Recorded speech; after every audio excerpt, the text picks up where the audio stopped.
Hi guys. For my final, I chose to do queer code switching in a customer service-based environment.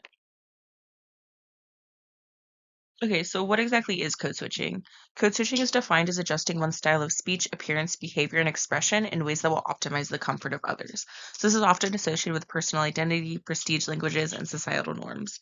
For example, speaking Spanish or AAVE at home, but you present yourself in English, a prestige language at work and within public.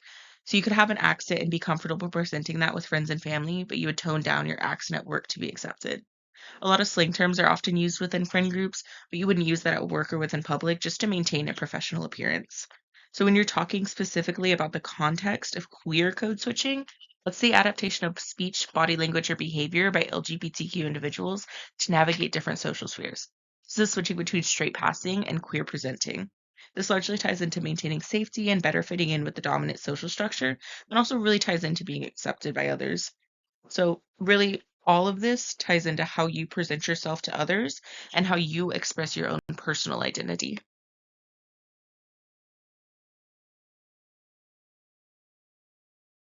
Going into why I chose this topic, when we were doing our module on language, I noticed a lot of correlation between code switching and one of my coworkers. We both do work in customer service positions, and he is considered like the best at customer connection. I always like jokingly referred to him as a chameleon because he really molded exactly who he was to fit who he was speaking to. He had multiple masks that he would use, different personas he would present to the public solely depending on who he was conversing with.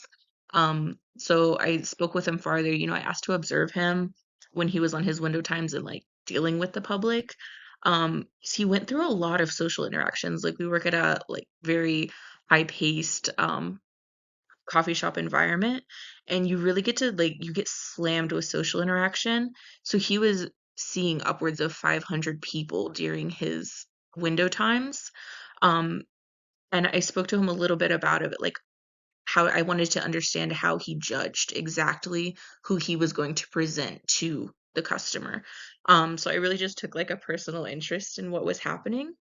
And he spoke to me farther on like how he really sometimes felt excluded from his masculinity solely for being gay.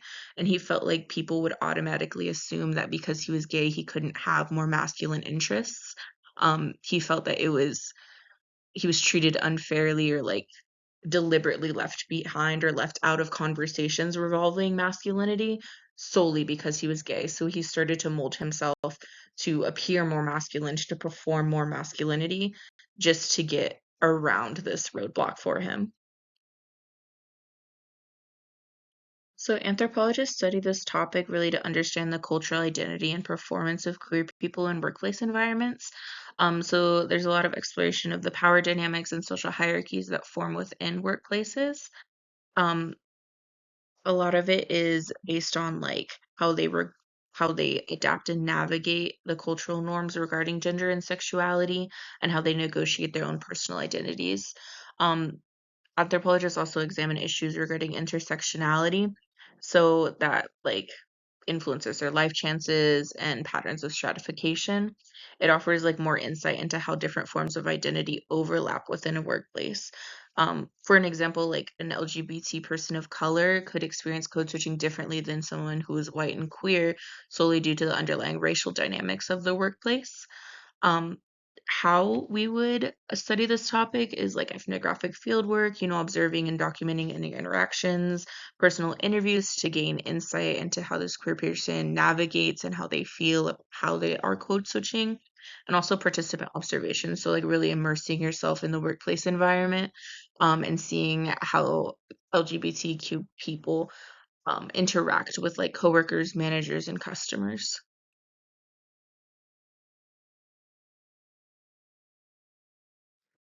So I spoke with two people that had differing opinions on the need to code switch in the workplace. Both of these people had like the same gender identity, the same racial identity. They both identified as gay. They both had like a history of being hate crimed and unsupportive families. They're very, very, very close in background. Um, One of them stated that it was a necessity for them. They needed to maintain their adaptability, and they feared that they wouldn't be professional in a customer service environment if they didn't code switch. They also had like a fear of conflict and they needed to do anything to make the customer more comfortable. This is also the same person that I stated previously had been excluded from more masculine circles solely for his sexual identity. The other one, he said he really had no fear of like causing discomfort or like resolving conflicts due to his gender identity, so he'd never code switched. He felt no need to. He said he really spent too long trying to like appease his own family, and he didn't want to waste the energy to people please all day, so he never code switched at work.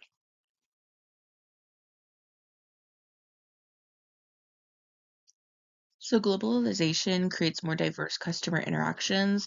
This is often with people whose cultures may not approve of some identities, or who are coming from some cultures where gay marriage not be legal, or who they don't see on a day-to-day basis, these queer individuals. It's honestly researching into finding common ground and how to maintain safety within certain groups that may create conflict due to differing views. With heightened travel, we see more and more of these conflicting views in a high traffic customer service job. And it's very different day to day versus like in online platforms where you can choose your own interactions and you can be in spaces solely for queer identities. So we were really just aiming to create a more tolerant and knowledgeable workplace environment, regardless of someone's protected status. And then this is my works cited page. Thanks for listening.